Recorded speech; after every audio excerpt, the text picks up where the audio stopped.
की साढ़े साती क्या होती है, शनि वक्रिय क्या होता है और शनि ढैया क्या होता है। तब दोनों का आपस में युद्ध काफी लंबा चला, तो हनुमान जी ने शनि जी को अपने कंठ में डाल लिया। आज के बाद मैं अपनी एक राशि आपको देता हूँ, और शनिवार को यदि कोई मेरे मंदिर में जाकर आपकी पूजा करता है, ओल्ड एज होम हो गया, बच्चों का आश्रम हो गया, किसी भी तरीके में यदि आप वहाँ पे शनि की आइटमें पहुंचा देते हैं, 10वें घर में जब शनि आ जाता है तो शनि से भी ज्यादा प्रभावकारी मंगल है। चंद्रमा और शनि की यदि महादशा चल जाए, अंतर्दशा चल जाए, तो उपाय भी दर्शक जानना चाहिए। जब शनि की साढ़े साती किसी पर लागू होती है तो चंद्रमा मैंने चलता हुआ पानी, चंद्रमा मैंने बहता हुआ पानी, चंद्रमा मैंने बूढ़ी औरतें जिनके बाल सफेद हो गई हैं। अच्छा। तो आपको क्या करना है, शनि मैंने आप कहीं यात्रा पे जा रहे हैं, बीच में गाड़ी खराब होने लग जाए, तो गोचर में जब शनि की साढ़े साती चालू हो जाए।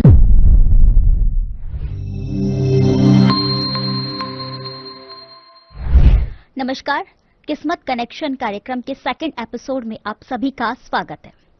आज हमारे साथ कार्यक्रम में फिर से चर्चा के लिए आज विश्व विख्यात आचार्य लव भूषण जी मौजूद है। बहुत बहुत स्वागत है आचार्य जी आपका। जैसा कि आज हम बात करेंगे, हम इस कार्यक्रम के तहत शनि की साढ़े साती, शनि वक्रिय और शनि ढैया जो कि बात करते हैं। जब कभी भी ये बातें सामने आती है, शनि का नाम आ जाता है, तो हर व्यक्ति परेशान सा हो जाता है, उसके चेहरे पर टेंशन आ जाती है। लेकिन आज हम समझेंगे शनि को कैसे क्या कुछ इसमें देख सकते हैं, शनि की साढ़े साती क्या होती है, शनि वक्रिय क्या होता है और शनि ढैया क्या होता है। आचार्य जी, आपसे ही शुरुआत कर रहे हैं। आचार्य जी, शनि वक्रिय जो कि इन दिनों भी बहुत ज्यादा चल रहा है, क्या है, इसके क्या दुष्परिणाम है और क्यों इससे लोग इतना डर रहे हैं, ऐसा क्या कारण है? मैं पहले बताऊंगा कि जितना शनि के बारे में या राहु के बारे में दुष्प्रचार किया जा रहा है, उतना एक्चुअल में है नहीं जी। ये शनि और राहु के बारे में आज मैं मार्केट में बात करता हूं, तो शनि के उपाय ये किया कर लीजिए, राहु के उपाय ये कर लीजिए, इसके बारे में ना दुष्प्रचार ज्यादा किए जा रहे हैं, जबकि इसको समझने की कोशिश नहीं की जा रही कि शनि है क्या और राहु है क्या। मैं आपको बताता हूँ कि काल पुरुष की राशि में, जैसे अभी आपके सामने ये चार्ट खुला हुआ है, तो इसमें हम देखेंगे जो 10वां घर है ये शनि का घर है। हाँ जी। और जो 11th हाउस है ये भी शनि का घर है, और यही दो राशियां हैं जो शनि की दो राशियां हैं, इसमें मकर राशि और कुंभ राशि। यदि मैं 12 राशि में मैं बात करूं तो सबसे जो अच्छी राशि है वो 11 नंबर की राशि है, जिसे हम कुंभ की राशि कहा जाता है। और कुंभ की राशि किसकी है, जिसका मालिक कौन है, शनि। डिजायर फुलफिलमेंट का भाव कौन सा इनमें से, 11th हाउस फिर शनि की राशि है, फिर शनि का भाव है, यहाँ पे शनि परम उच्च का है। 11th हाउस में कोई भी ग्रह आकर बैठ जाता है तो वह उच्च का होता है, सिवाय मंगल को छोड़कर जी। क्योंकि मंगल को क्यों छोड़ा जाता है इसके बारे में, क्योंकि मंगल शनि की जो दूसरी राशि है मकर में उच्च का होता है, और वहां पे शनि भी आकर बैठ जाए तो उतने अच्छे प्रभाव नहीं दे पाता जितना मंगल अच्छा प्रभाव देता है। अब ऐसा क्यों कहा जाता है, ऐसा इसलिए कहा जाता है कि जब शनि और मंगल का आपस में, हनुमान जी का और शनि जी का आपस में युद्ध हुआ था, तब उस युद्ध में हनुमान जी ने शनि महाराज जी को हरा दिया था जी। और उन्होंने उनको जब पूरी कहानी में समझाता हूँ, एक बार शनि पूरे ब्रह्मांड में चर्चा चल पड़ी कि इसमें हनुमान जी को कोई हरा नहीं पाता है, तो शनि जी को, महाराज जी को इस बात पर चिढ़ की कि मेरे से ताकतवर इस ब्रह्मांड में कौन आ गया। तो उनको लगा कि मैं युद्ध करता हूँ हनुमान जी से जाके और मैं उनको जाके हरा दूंगा। तो वो जो हनुमान जी थे, राम नाम का संकीर्तन करके किसी भी तालाब के किनारे बैठे हुए फल फ्रूट खा रहे थे, तभी शनि जी वहां पहुंच गए। तो उन्होंने उनको ललकारा, तो उन्होंने बोला कि मेरे से युद्ध करो। तो उन्होंने बोला कि भाई तू कौन है, आप अपने रास्ते में जाइए, मैं अपना आराम से भी राम नाम का संकीर्तन करके उठा हूँ, राम नाम अपना खाना खा रहा हूँ, मुझे डिस्टर्ब ना करो। तो शनि जी ने फिर दोबारा ललकारा, तो हनुमान जी ने एक दो बार उनको मना किया, तो उन्होंने उनके जाके उनको टच किया बॉडी से। अच्छा, क्या भैया तेरे में दम नहीं है क्या लड़ने का मेरे में, तभी तो कह रहे। तब इस बात को लेके हनुमान जी को गुस्सा आ गया, क्रोध आ गया। तो उन्होंने कहा भाई तो चाहता है कि मेरे से झगड़ा करना, तो ठीक है चलते हैं अपना युद्ध कर लेते हैं। तब दोनों का आपस में युद्ध काफी लंबा चला। अच्छा। तो हनुमान जी ने शनि जी को अपने कंठ में डाल लिया।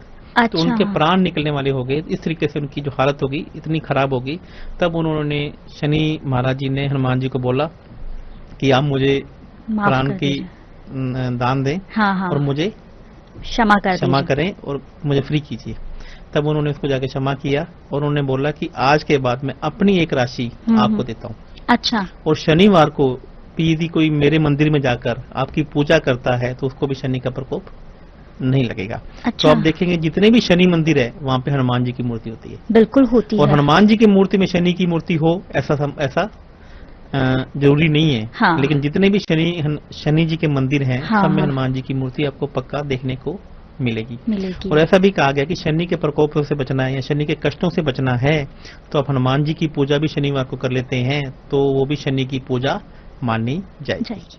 आचार्य जी, कई एस्ट्रोलॉजर ना बहुत ज्यादा डरा देते हैं। शनि का जब भी नाम आ जाता है तो बहुत ज्यादा जातक घबरा जाते हैं, यार 7.5 लग रही है, शनि वक्रीय चल रहा है या ढैया चल रहा है, बहुत ज्यादा वो है हेजिटेशन में आ जाते हैं।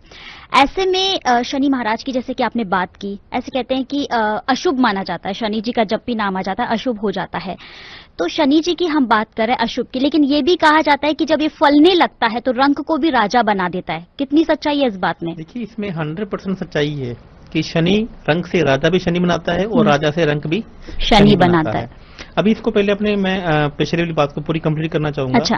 कि जब वो शनि को मैंने आपको कहा था कि 10वें घर में जब शनि आ जाता है तो शनि से भी ज्यादा प्रभावकारी मंगल है। और जो मंगल के मित्र ग्रह हैं कौन से हैं? सूर्य भी वहाँ पे अच्छा है, वहाँ पे बुध भी अच्छा है, वहाँ पे सभी ग्रह अच्छे हैं। सिर्फ और सिर्फ वहाँ पे यदि चंद्रमा आ जाता है तो उतना अच्छा नहीं माना गया है और गुरु आ जाता है वो भी उतना अच्छा नहीं माना गया है। ऐसा क्यों माना गया कि जितने भी स्लो प्लेनेट हैं, जैसे गुरु है ये चौथे घर में उच्च का है और 10वें घर में नीच का है। क्यों? क्योंकि चौथा जो घर है वह घर का सुख का कर रहा है। जब गुरु जहाँ पे भी बैठ जाता है उसका काम है उस काम को एक्सपेंड कर देना। और यदि और वह सौम्य ग्रह है, वो सामने वाले की बात को सुनता है पहले फिर डिसीजन लेता है। और चंद्रमा ग्रह भी ऐसा है, वो सौम्य और सेंसिटिव प्लेनेट है। तो ये उनको माना गया कि गुरु और चंद्रमा का 10वें घर में कोई काम नहीं है। क्योंकि यहाँ पे चाहिए, यहाँ पे ऐसा आदमी चाहिए जो सामने वाले की सुनी नहीं, अपनी ही बात सुनाई। अच्छा। क्योंकि ये कर्म का घर है, ये आपके परफॉर्मेंस का घर है।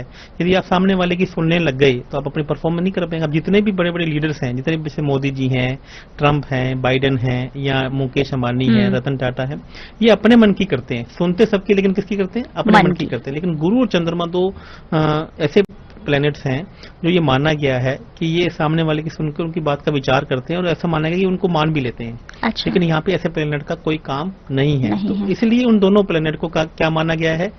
चौथे घर में, जो घर के सुख का भाव है।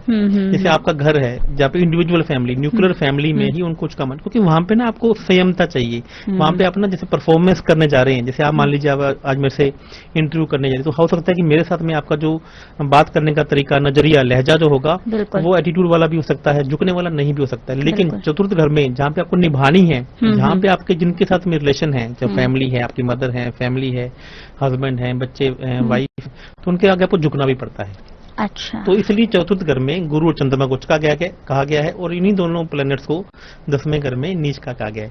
तो यहाँ पे जो काम करने वाले प्लैनेट्स हैं उन्हीं को यहाँ पे उच्च का माना गया, जिसमें मंगल जिसमें मंगल ने शनि को ऊपर जीत पाई थी, तो इसलिए उनको, और काम करने वाले प्लैनेट को जिसे शत्रु प्लैनेट कहा जाता है उन्हें यहाँ पे उच्च का माना जाता है। बात करते हैं हम शनि वक्रीय की। अब जैसे पहले तो शनि वक्रीय को समझना पड़ेगा कि वक्रीय क्या होता है। बिल्कुल। ठीक है, सबसे पहले आज के चैनल के माध्यम से बताना चाहता हूँ कि 9 ग्रह होते हैं। 9 ग्रहों में से 4 ग्रह तो ऐसे हैं, 4 ग्रह ऐसे हैं जिसमें से 4 में सिर्फ 2 ग्रह तो ऐसे हैं जो हमेशा वक्रीय होते हैं। अच्छा। और 2 ग्रह ऐसे हैं जो कभी वक्रीय नहीं होते। तो ये भी जानकारी मैं आपको चैनल के माध्यम से, आपके माध्यम से आपके दर्शकों को देना चाहूंगा कि सूर्य और चंद्रमा, जिन्हें माता पिता कहा गया ग्रहों का, सूर्य को पिता कहा गया और चंद्रमा को माता, ये 2 ग्रह ऐसे हैं जो कभी वक्रीय नहीं होते। और राहु और केतु, ये 2 ग्रह ऐसे हैं जो कभी सीधे नहीं चलते। अच्छा। इनकी चाल ही उल्टी है तो ये हमेशा उल्टे चलते हैं। और उसमें से बाकी जो 5 ग्रह हैं, जिसमें बुध भी आ गया, मंगल भी आ गया, शुक्र भी आ गया, शनि भी आ गया, गुरु भी आ गया, ये मार्गी भी होते हैं और ये वक्रीय भी होते हैं। ओके। तो अब पहले तो ये समझना पड़ेगा कि मार्गी और वक्रीय में डिफरेंस क्या है। बिल्कुल। तो ये वक्री का मतलब उल्टा, क्या ये उल्टी चाल चलते हैं? नहीं। ओके। मार्गी का मतलब सीधा। ये चाल हमेशा सीधी चलते हैं, लेकिन एक टाइम पीरियड के दौरान जब ये पृथ्वी के बिल्कुल पास में आ जाते हैं तभी बिल्कुल पृथ्वी के पास में दिखने शुरू हो जाते हैं। अच्छा। और इनकी जो स्पीड है जो घूमने की, वो थोड़ी स्लो हो जाती है। जो इन्होंने एक मार्ग था 6 महीने में दूर करना है, उसको 6 महीने में ना करके वो 1 साल में पूरा करते हैं। अच्छा। तो इसको ऐसे समझते हैं जैसे मान लीजिए एक ट्रेन आप जा रहे हैं ट्रेन के अंदर, तो वो ट्रेन स्लो चल रही है, इतने में एक फास्ट ट्रेन आ जाती है और वो भी इसको क्रॉस कर जाती है। लेकिन आपको देखने में ऐसा नहीं लगता कि ट्रेन आपको क्रॉस कर रही है, आपको लग रहा है कि वो ट्रेन आपके पीछे से गुजर रही है। मतलब आप सामने से क्रॉस कर रही है, लेकिन एक्चुअल में वो ट्रेन आपको ही क्रॉस कर रही होती है।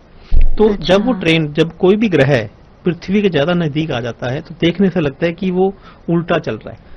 लेकिन एक्चुअल में वो सीधा ही चल रहा है, लेकिन अब उसके चलने की जो स्पीड है वो बहुत ज्यादा कम हो गई है। जो रास्ता उसने 6 महीने में पूरा करना था वह 12 महीने में पूरा करता है। जैसे शनि वक्रिय हो गया 30 जून से लेकर 14 नवंबर तक। अच्छा, तो इसका मतलब है कि जो इस दौरान में उसने रास्ता पार करना था वो नहीं करेगा, नहीं वो अपनी ही स्थिति में रहेगा जिस स्थिति में था। तो अब उसके बाद वापिस जब वो मार्गी हो जाएगा तब वो सीधा चाल चलना शुरू हो जाएगा। अब ये मार्केट में ये बात फैलाई जा रही है कि शनि जब भी वक्रिय हो जाते हैं तो बहुत दुष्प्रभाव देते हैं। हाँ, इसमें कोई दोहराई नहीं है कि जब शनि एक जगह में रुक जाते हैं तो उस दौरान जिस ग्रहों को देखेंगे, जिस भावों को देखेंगे, उन भावों को देखने में वो थोड़ा सा नुकसान पहुंचा सकते हैं। अच्छा, इसमें अब शनि की कौन कौन सी दृष्टियां होती हैं? शनि की 3 दृष्टियां होती हैं, 3, 7 और 10। ठीक है। अब शनि वक्री है तो मतलब शनि अभी 11वें घर में कुंभ की राशि में गोचर करें, जहाँ पे मैंने शनि 11वें घर में लिखा हुआ है, आप देख सकती हैं। हाँ, बिल्कुल। और अभी वक्रीय होने का मतलब है कि शनि अब अपने पिछले भाव का भी रिजल्ट देंगे, क्योंकि वो शनि क्या है, वहीं खड़े हुए हैं, वहीं रुके हुए हैं। तो 11वें घर का ना देखे, अब 10वें घर का भी देंगे। अब 10वें घर से उनकी जो तीसरी दृष्टि वो कहाँ जा रही है? 12वें घर में। और 7th दृष्टि कहाँ जा रही है? चतुर्थ घर में। और जो उनकी 10th दृष्टि है वो कहाँ जा रही है? 7वें घर में। अब जो 12वां घर किसका है? 12वां घर है फॉरेन का, 12वां घर है हॉस्पिटल का, 12वां घर है खर्चों का, 12वां घर है जेल खाने का, पागल खाने का, इन चीजों का, विवाद का। अच्छा, तो यदि शनि जी वहां पहुंच गई तो उन चीजों में क्या कर देंगे? बढ़ोतरी कर देंगे।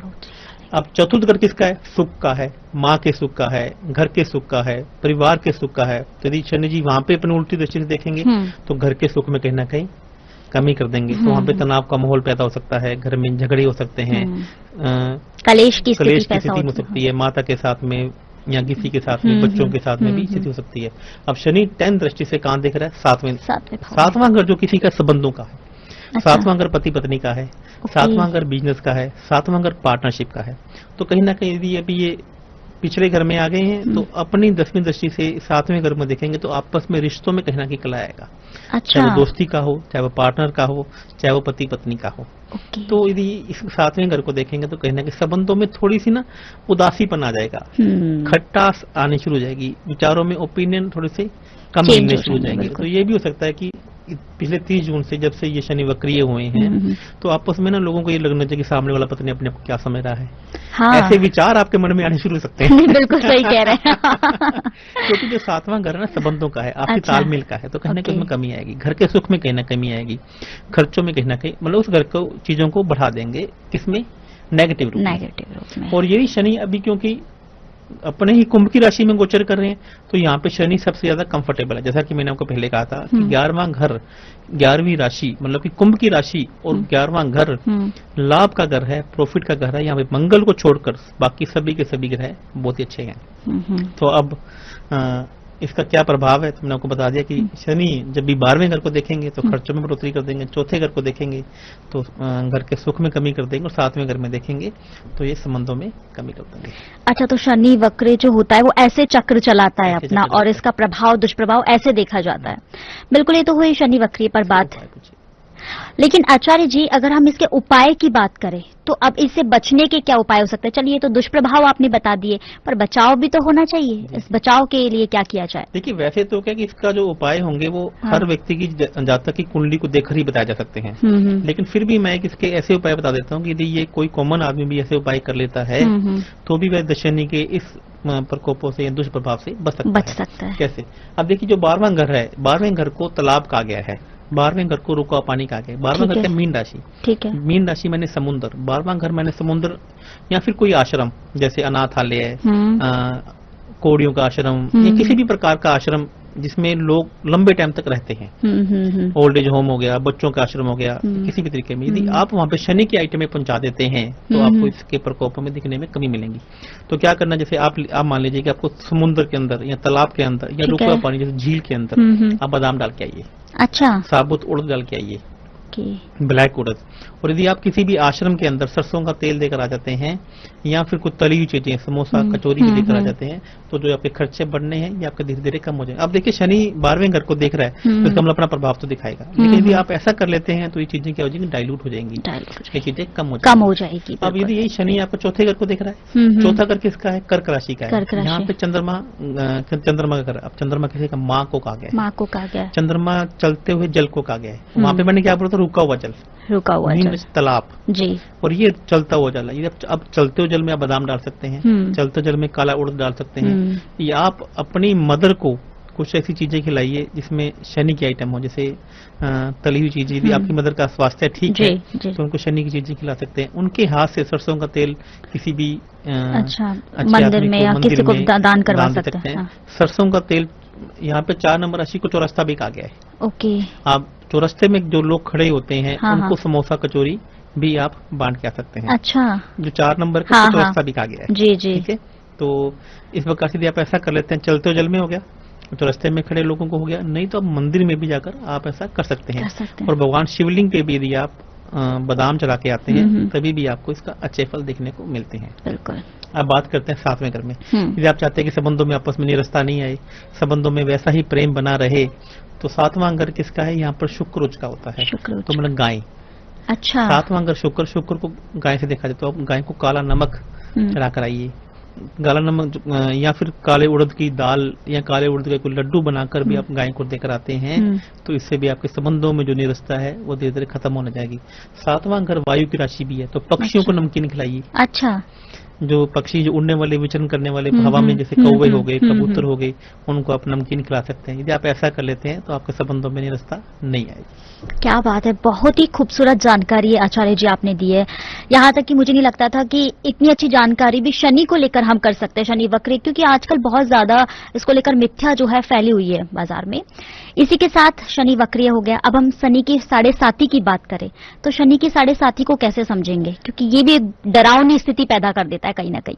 मैं शनि की 7.5 को लेके आपसे मैं एक बात बताना चाहूंगा कि मार्केट में मैंने बहुत सारे एस्ट्रोलॉजर को देखा है जिनके मिलियनर्स बिलियनर्स फॉलोवर्स है, सब्सक्राइबर्स शनि को लेकर गलत मिथ मार्केट में फैला रहे हैं। अच्छा। जबकि अभी बोला गया कि कुंभ राशि पे शनि की 7.5 चल रही है। ऐसा बोला गया है कि बहुत सारी राशियों के ऊपर तो बोला गया कि शनि की 7.5 चल रही है। तो पहले तो आपको समझने की जरूरत है कि शनि की 7.5 होती क्या है। होती क्या है, राइट। जैसे मैंने अभी आपको एक चार्ट दिखाने की कोशिश की है। इस चार्ट में आप देखेंगे कि शनि यहाँ पे 10th हाउस में बैठा हुआ है। ठीक है। ठीक है। हाँ। आप देखिए कि शनि जो है पीछे, हाँ, जो ऊपर का हाउस है वहाँ पे कोई भी ग्रह नहीं है। हाँ। और जिसके पीछे वाला, चंद्रमा के पीछे वाला ग्रह है, यहाँ पे भी कोई हाउस नहीं है।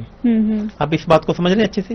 अब चंद्रमा कहाँ बैठा हुआ? अकेला बैठा हुआ है। उसके पीछे भी कोई ग्रह नहीं है, उसके आगे भी कोई ग्रह नहीं है, और चंद्रमा के साथ में भी कोई ग्रह नहीं है। बिल्कुल सही ठीक है। लेकिन अभी शनि कुंभ की राशि में गोचर कर रहा है। अब आपको मैं दिखाता हूँ, शनि अभी कुंभ की राशि में गोचर कर रहा है, ये शनि की स्थिति है। ठीक है। लेकिन अभी इस जातक के ऊपर शनि की 7.5 लागू होगी जब शनि मीन राशि में गोचर करेगा। अच्छा। क्योंकि शनि चंद्रमा से पहले भी कोई ग्रह नहीं, अब चंद्रमा यहाँ पे अकेला बैठा हुआ है और उसके आगे भी नहीं है। अब शनि एक भाव में 2.5 साल तक गोचर करता है। अच्छा। पूरे भाव कितने हैं? 12। तो आपको जानकर हैरानी होगी, हमारी पृथ्वी के जो 30 साल हैं वो शनि का 1 साल है। अच्छा। हमारी पृथ्वी के जो 30 दिन है वो चंद्रमा का 1 दिन है। हमारी पृथ्वी के जो 1 वर्ष है वो चंद्रमा बुध ग्रह का 1 दिन है। क्या बात। तो ये समय ना पहले आप जानते थे ना कि देवताएं हजारों साल जीते थे, लाखों करोड़ों साल जीते थे, तो कैसे जीते थे? आप इस बात को समझने की कोशिश कीजिए। हमारी पृथ्वी के 30 साल शनि ग्रह का कौन सा दिन है? 1 दिन। 1 दिन। और हमारी पृथ्वी का 1 साल बुध ग्रह का कितना दिन है? 1 दिन। और हमारी पूरी पृथ्वी के 30 दिन चंद्रमा ग्रह का कितना दिन है? 1 दिन। तो ये पूरे ग्रहों की चाल को, पूरे ग्रहों की चीजों को हमें समझना पड़ेगा। ये मैं कभी अपन नया चैप्टर बनाएंगे तो मैं उसमें ये भी बताऊंगा कि महीने, साल में 12 महीने क्यों रखे गए, एक हफ्ते में 7 दिन क्यों रखे गए, एक साल में 360 दिन क्यों रखे गए, हर महीने में 30 दिन ही क्यों रखे गए। क्या बात तो इसके बारे में अपनी पूरी डिटेल में बात करेंगे। पृथ्वी क्यों घूमती है, पृथ्वी की शेप क्या है, सूर्य क्या है, चंद्रमा और बुध ग्रह ये दोनों पृथ्वी के बीच में क्यों है, बुध और शुक्र ग्रह, और जो 3 बार के ग्रह हैं इनको इंटरनल प्लैनेट या एक्सटर्नल प्लैनेट क्यों कहा जाता है, इसके ऊपर अपने एक विशेष में बात करेंगे अलग से। और किस प्रकार से भारतीय संस्कृति को इन अंग्रेजों ने माना, इन लोगों ने, नासा वालों ने माना, और सेम कैलेंडर इन्होंने जारी किया कर रखा है भारतीय संस्कृति के अकॉर्डिंग। इसके ऊपर अपने बाद में बात करेंगे। ठीक है। आज बात करते हैं शनि की 7.5 के ऊपर। 7.5। तो इसके ऊपर जातक के ऊपर शनि की 7.5 लागू होगी, क्योंकि ना तो शनि चंद्रमा के पास में कोई ग्रह बैठा हुआ है, ना चंद्रमा के पीछे कोई ग्रह है, ना ही चंद्रमा के आगे कोई ग्रह है। आगे कोई ग्रह। तो अब चंद्रमा बिल्कुल अकेला है। तो जब भी चंद्रमा इसके पीछे वाले भाव से, यानी कि 12वें भाव से गोचर करेगा, तो इस पे शनि की 7.5 लागू हो जाएगी, क्योंकि 3 भावों तक चंद्रमा अकेला रहेगा। तो जैसे ही शनि का चंद्रमा के ऊपर पिछले ही भाव से शुरू हो जाएगा, जब तक ये सेकंड भाव तक, मतलब कि अगले भाव को गोचर नहीं कर जाता, तब तक इसके ऊपर शनि की 7.5 लगेगी। तो मैंने बोला एक भाव में शनि 2.5 साल गोचर करता है, तो 3 भाव का मतलब 2.5 × 3 7.5 साल। यदि यहाँ पे शनि के साथ में कोई भी ग्रह बैठ जाता है, किसी भी प्रकार का कोई भी ग्रह बैठ जाता है, तो वहाँ पे शनि की 7.5 लागू नहीं होती है। अच्छा, यदि कोई भी ग्रह बैठ गया है तो वहाँ पे लागू नहीं। अब एक चार्ट और देखते हैं अपने यहाँ पे, देखते हैं कि यहाँ पे है कि नहीं है। आप देखिए यहाँ पे यदि मैं बात करता हूँ तो चंद्रमा के साथ में केतु बैठा हुआ है, चंद्रमा के अगले ग्रह में मंगल बैठा हुआ है, हाँ। पिछले ग्रह में चंद्रमा से पीछे कोई ग्रह नहीं बैठा हुआ है। तो यहाँ पे इस जातक को शनि की 7.5 तो जिंदगी में कभी लागू नहीं होगी। अरे वाह, लागू ही नहीं होगी, क्योंकि चंद्रमा यहाँ पे अकेला ही नहीं है, चंद्रमा के साथ कोई ग्रह बैठा। तो पहले तो ये समझना जरूरी है कि 90% लोग ये नहीं जानते कि शनि की 7.5 लागू हो रही है कि नहीं हो रही है। बिल्कुल सही। अभी सबको बोलेगा कि आपकी ये राशि है, इन 3 राशियों पे शनि की 7.5 लागू हो गई है, मतलब कि उन्होंने एक रट्टा मार लिया है और बाद किसी को समझाने की कोशिश ही नहीं की जा रही कि शनि की 7.5 कैसे और कब लागू होगी। यदि शनि के साथ में, चंद्रमा के साथ में शनि ही बैठा है तो भी शनि की 7.5 लागू नहीं होगी, क्योंकि चंद्रमा अकेला नहीं है। चंद्रमा शनि बैठ गया, चंद्रमा मंगल बैठ गया, कोई भी, और चंद्रमा के अगले और पिछले ग्रहों में यदि कोई ग्रह नहीं है और चंद्रमा भी अकेला है, तो मैं आपको बड़ी अच्छे तरीके से समझाया है किस तरीके से शनि की 7.5 लागू होती। शनि की 7.5 के आपने ये एक चार्ट में मुझे समझा तो दिया आचार्य जी, लेकिन इसके लक्षण हम कैसे पता लगाएंगे कि लक्षण इसके जो है शनि की 7.5 हमें लग रही है, और लक्षण भी अगर देख लिए तो उपाय भी बिल्कुल दर्शकों को बताना है, भूल मत जाना दर्शकों को ये बताना, क्योंकि लक्षण के साथ में उपाय भी होना बहुत जरूरी है। देखिए, आप पहले तो ये समझिए कि जितने भी जातक हैं उनकी कुंडली में अब चंद्रमा शनि की 7.5 लागू हो जाए तो उसका क्या दुष्प्रभाव होते हैं। दुष्प्रभाव उससे पहले ये जानना जरूरी है कि जब चंद्रमा और शनि किसी भी जातक की कुंडली में है तो उसको पहले क्या दुष्प्रभाव देखने को पड़ते हैं। वो हमेशा आदमी पैसों से, पोजीशन से टाइट रहेगा। अच्छा, लिक्विड मनी उसके पास नहीं रहेगी। ठीक है। वो उसकी इनकम का बहुत सारा पार्ट किराए की इनकम में या ब्याज की इनकम में जाएगा। उसका उसकी मदर के साथ में हमेशा तनाव रहेगा। उसके घर में पानी की लीकेज ज्यादा रहेंगी। उसके घर में जर लगी हुई वस्तुएं, जैसे ना पानी को जब लोहे को जब क्या लग जाती है, जंग लग जाती है, तो चीजें ज्यादा मिलेंगी। पानी से रिलेटेड इक्विपमेंट है, टैप हो गया, पानी की मोटर होगी, ज्यादा पानी की वेस्ट ज्यादा होगी, मानसिक तनाव ज्यादा रहेगा। चंद्रमा में नींद नहीं आएगी, नींद में डिस्टर्बेंस रहेगी, बार बार उठ के बैठना चालू हो जाएगा।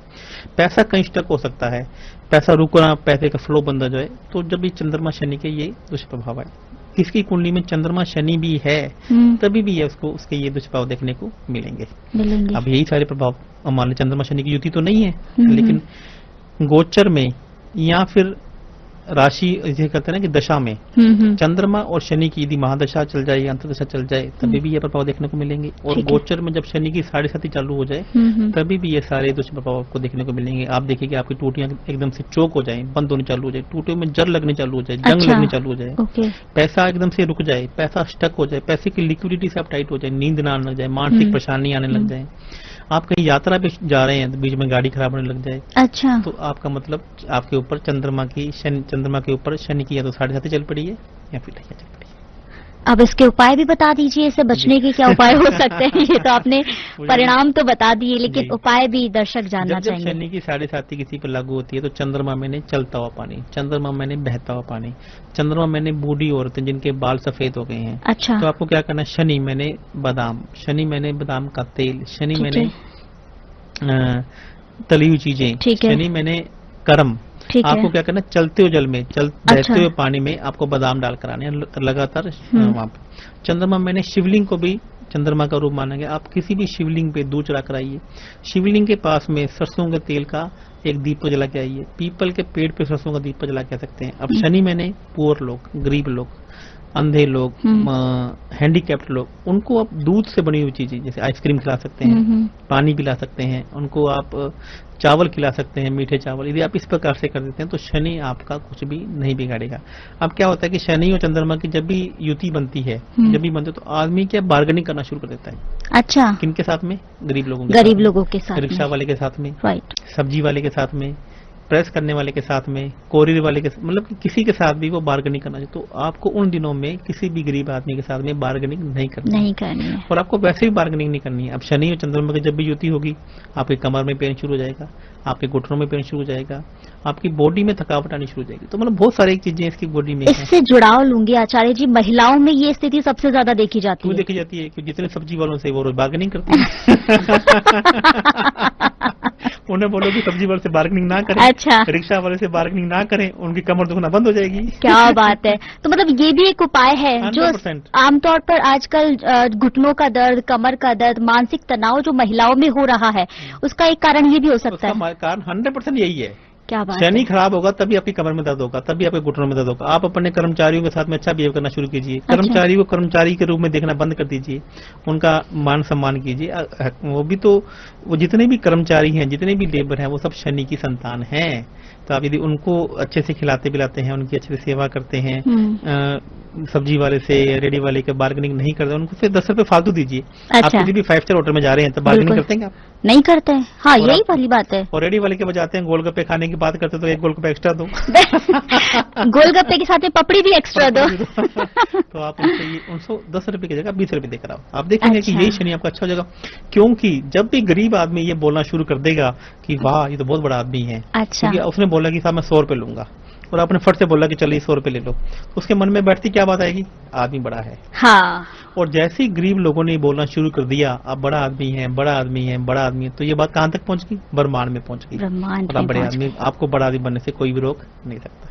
क्या बात है आचार्य जी, आज का पॉडकास्ट मुझे लगता है बेहद खूबसूरत रहा है, क्योंकि इतनी अच्छी जानकारी और 7.5 के बारे में जो मिथ्या लोगों में होती है वो कहीं ना कहीं आपने दूर की है। तो दर्शक इसको देखकर बहुत ज्यादा जो है कहीं ना कहीं खुश होते हुए नजर आए, खासतौर पर महिलाओं के लिए जो आपने एक जड़ी बूटी बताई है। नाराज ना हो जाए मेरे से। नहीं, महिलाओं को एक उपाय मिला है, मुझे नहीं लगता महिलाएं नाराज होगी। इसी के साथ में शनि के 7.5 पर हमने बात की, शनि की वक्रिय पर बात की। अब शनि ढैया, इसके बारे में भी हम थोड़ा सा समझना चाहेंगे, क्या होता है शनि की ढैया? जैसे मैंने बोला कि शनि की 7.5 कब लागू होगी, जब शनि के पीछे और आगे कोई भी हाउस में कोई ग्रह नहीं होगा। लेकिन जब शनि की ढैया और शनि की वक्रिय में दोनों में फर्क है। शनि की ढैया का मतलब ये हो गया कि जब भी चंद्रमा किसी भी हाउस में है और शनि उसके ऊपर से गोचर कर रहा है, ठीक है। जैसे अभी शनि गोचर कर रहा है 11th हाउस से, अच्छा, और 11th हाउस में चंद्रमा पहले से मौजूद है। अब उसके पास कितने भी ग्रह बैठे हैं, अच्छा, लेकिन शनि की ढैया उसके पे लागू होगी। अच्छा। क्योंकि शनि एक भाव में कितने साल रहता है, 2.5 साल। 2.5 साल। तो 2.5 साल तक शनि और चंद्रमा के आपस में मौजूदगी रहेगी। तो आपको क्या करना चाहिए, आपको किसी भी शनि मंदिर में जाना चाहिए, वहाँ पे दूध चरा कर आना चाहिए। शनि मंदिर के पास में बहुत सारे गरीब लोग बैठे हैं, आप उनको दूध बांट के आ सकते हैं, उनको पानी बांट के आ सकते हैं। दूध से बनी हुई चीजें, आइसक्रीम हो गया, दूध से बनी हुई चीज चावल हो गई, चलते हुए पानी में आप बादाम डालकर आइए, काले उड़द डाल कर आइए, अपने वजन के बराबर डालकर आइए। तो अब शनि आपके से हमेशा खुश भी रहेगा और शनि आपको अच्छे प्रभाव भी देना शुरू कर देगा। आप गरीब लोगों को समोसे, कचौरी, पकौड़े, तली हुई चीजें बांट देंगे, तभी भी शनि आपके ऊपर अच्छे प्रभाव देना। अच्छा, तो मुख्य बात इसमें यह है कि गरीबों का हमें कहीं ना कहीं आशीर्वाद लेना है, गरीबों के लिए कुछ अच्छा कर देना है, तो हमारा शनि ठीक हो जाएगा।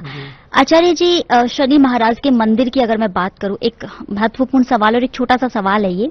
शनि महाराज के मंदिर की मैं बात करूं तो हम जब कभी भी उन्हें ढोक देने जाते हैं या आशीर्वाद लेने जाते हैं, एक बार की मैं अपना ही जिक्र करना चाहूंगी। तो एक बार मैंने शनि महाराज जी के मंदिर में जाकर बोल दिया, अपनी कृपा बनाए रखना।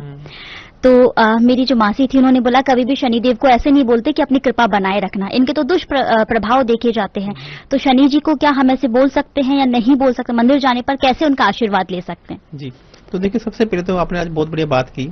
शनि महाराज जी को कभी भी पहले तो उनकी आंखों में आंखें डाल के नहीं देखा जाता है। शनि ही एक बाकी 9 ग्रहों में से, चाहे माँ शेरावाली है, हनुमान जी हैं, राधा कृष्ण जी हैं, भगवान राम जी हैं, गुरु नानक देव जी, अब किसी मंदिर में जाइए तो हमेशा ये कहा जाता है कि आप उनसे आंखों में आंखें देखकर बात कीजिए। लेकिन एक शनि महाराज एक ऐसे देवता हैं जिनको आप आंखों में आंखें देख के बात नहीं कर सकते हैं। अच्छा। आपको हमेशा उनके चरणों में देखना है। अच्छा। क्योंकि वो ऐसा बोला जाता है कि शनि की जो दृष्टि है वो अच्छी नहीं है। हाँ, वही वाली बात है। अब दूसरा, हाँ, बहुत सारे लोग मुझसे नाराज भी होंगे इस पॉडकास्ट को देख के, लेकिन मैं बताता हूँ, शनि के नीचे हमेशा आपको यूं करके गर्दन इतनी सी झुकानी है। अच्छा। आपको लंबवत प्रणाम नहीं करना है। अच्छा। आपको दंडवत प्रणाम नहीं करना है। आपको सिर्फ शनि मारो, जैसे आर्मी में नहीं देखते, हाँ, यूं अपने हाथ खड़े कर लीजिए, हाँ, यूं करके ही आपको दंडवत प्रणाम करना है। मतलब अच्छा, इस तरह ही प्रणाम करना अपना है, सर झुकाकर सर झुका के आपको बोलना है कि मैं शनि जी आपके पास आया हूँ।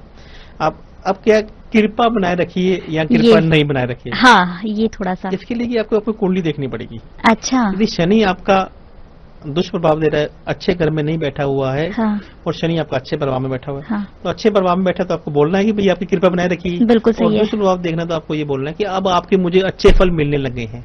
अच्छा, अब आपके शनि देवता मुझे आपके अच्छे फल मिलने लगे हैं। शनि कर्मों का देवता है, अच्छा, शनि जजमेंट करता है, शनि गरीबों का देवता है, शनि न्याय का देवता है। तो ये बोलता है कि जितने तुम्हें बुरे कर्म करने